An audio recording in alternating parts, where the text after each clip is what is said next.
নমস্কার, আমি ব্রততী। বাংলা সাহিত্য পাঠে ব্রততী চ্যানেলে সকলকে অনেক অনেক স্বাগত জানাচ্ছি। আজকে শুরু করছি আবার অশনি সংকেত। পরদিন সকালে খোদ বিশ্বেশ মশাইকে নিজের বাড়িতে আসতে দেখে গঙ্গাচরণ বিস্মিত হলো। ছেলেকে ডেকে বললে, পটলা, ডেকশোটা নিয়ে আয় চট করে। বিশ্বেশ মশাই বললেন, থাক থাক, আমার জন্য কেন? সে কি হয়, বসুন বসুন। তারপর কি মনে করে সকালবেলা? একটা কথা ছিল, আমার বাড়িতে কাল আপনি সংস্কৃত বলেছেন, বাড়ির মেয়েরা সব শুনেছে। আমার একটা গায়ে গরুর আজ মাসাবধি হলো, দড়ি গলায় আটকে অপমৃত্যু ঘটেছে। সবারই সেজন্য মন খারাপ। আমার নাতির অসুখ সেই থেকে সারছে না, জ্বর আর সর্দি লেগেই আছে, বুঝলেন? গঙ্গাচরণ গম্ভীর এবং চিন্তাকুলভাবে ঘাড় নাড়তে লাগলো।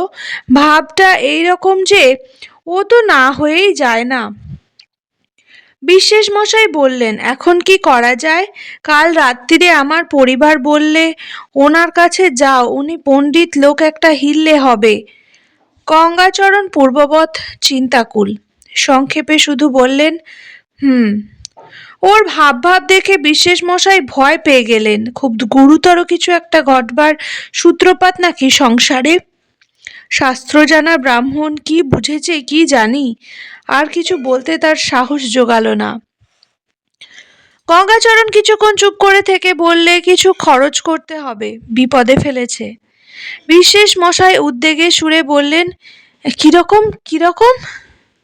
গোবধ মহাপাপ, এত বড় মহাপাপ যে। বিশ্বেশ মশাই বাধা দিয়ে বললেন, কিন্তু এ তো আমরা ইচ্ছে করে করিনি। মাঠে বাঁধা ছিল, দড়ি গলায় কি করে আটকে? ওই একই কথা, গোবধ ওকেই বলে, মহাপাপ। এখন কি করা যায় তাহলে? সস্তয়ন করতে হবে। সামনের আমাবস্যের দিন জোগাড় করতে হবে সব। টাকা 15-20 খরচ হবে। বিশ্বেশ মশাই উদ্বিগ্ন সুরে বললেন, কি কি লাগবে একটা ফর্দ করে দিন না ঠাকুর মশাই। গঙ্গাচরণ গম্ভীরভাবে বললে, দেখে শুনে ফর্দ করতে হবে।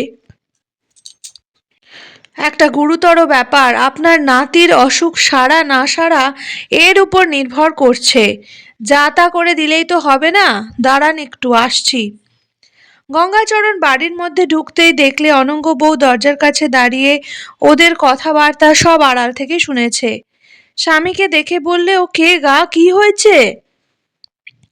গঙ্গাচরণ স্ত্রীকে হাতছানি দিয়ে ভেতরে উঠোনে ডেকে গিয়ে বলল, বড় খদ্দের, উনি হলেন বিশ্বেশ মশাই।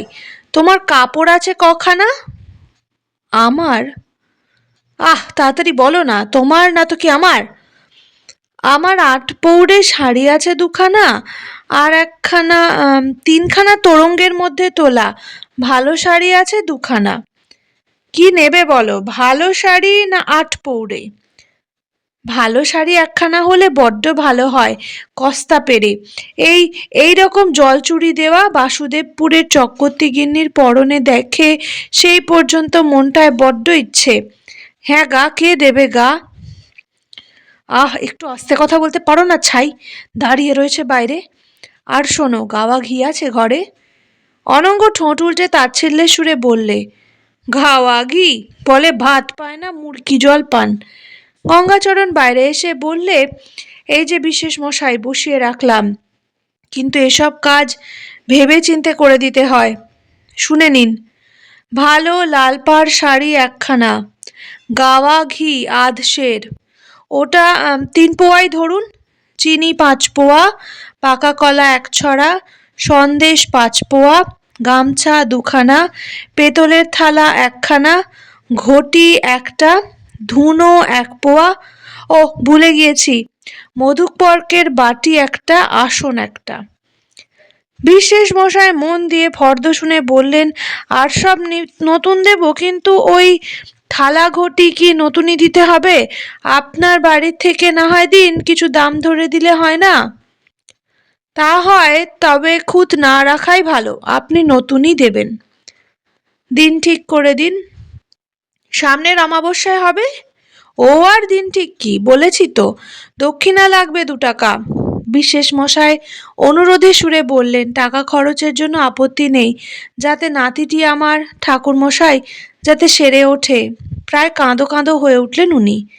গঙ্গাচরণ আশ্বাসের ভঙ্গিতে বললেন, গো বধ বলে কত কত শক্ত কাণ্ডের জন্য শান্তি সস্তয়ন করে এলাম, কোনো ভয় নেই, যান আপনি।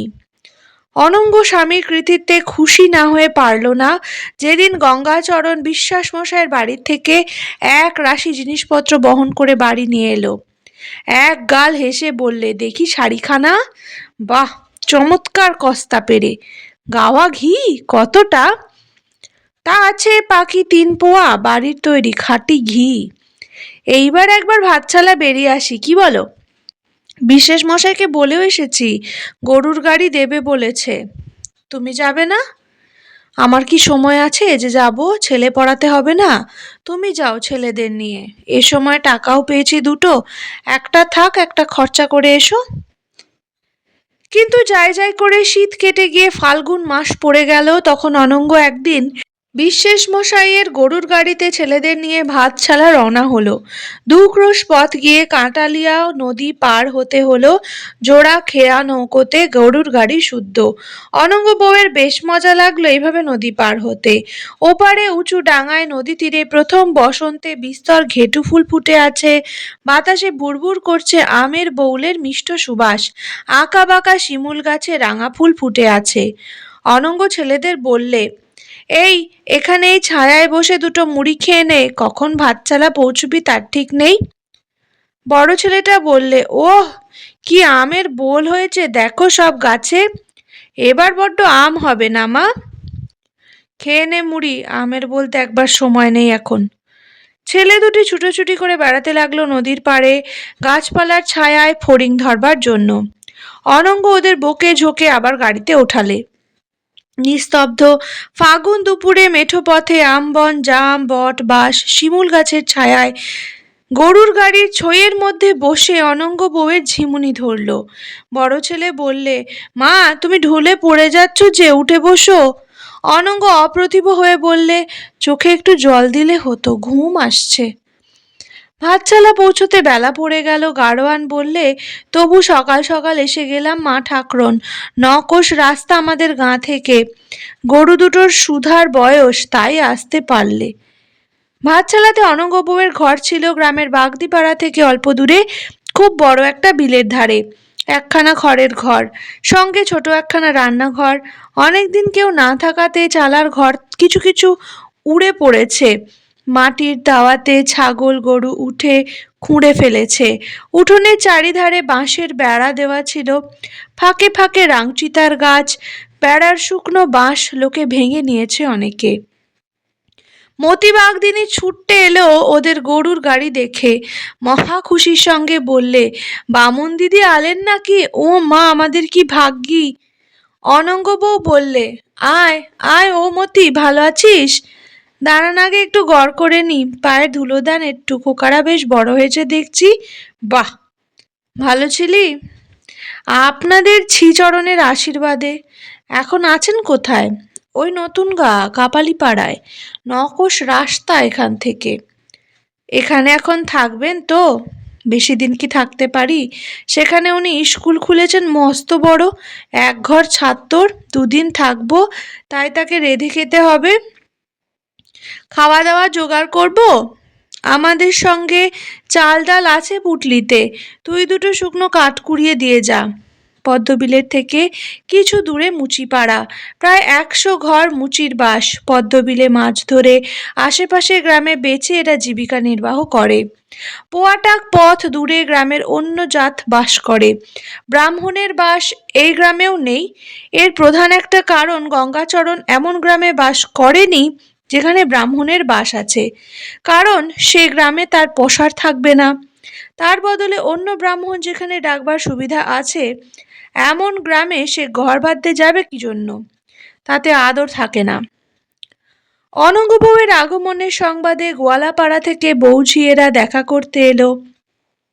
কেউ নিয়ে এলো একটা ঘটিতে সেরখানেক দুধ, কেউ নিয়ে এলো খানিকটা খেজুর গুড়ের পাটালি, কেউ এক ছড়া পাকা মর্তমান কলা।